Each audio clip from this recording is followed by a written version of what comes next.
Recently, the city launched arlingtongear.com, which gives us an ability to have citizens or employees have their opportunity to connect to Arlington's moment in history with Super Bowl 45 coming in February.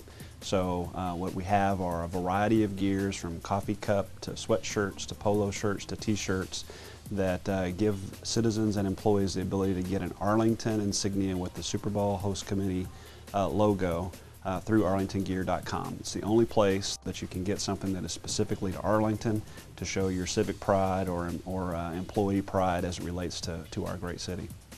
arlingtongear.com is live today as far as the internet goes, and you're able to go in and acquire and buy materials for citizens and employees to show your civic pride. It'll be there and up and running through the Super Bowl, so through February 6th, the residents and employees will have the opportunity to go to arlingtongear.com and buy their piece of Arlington history.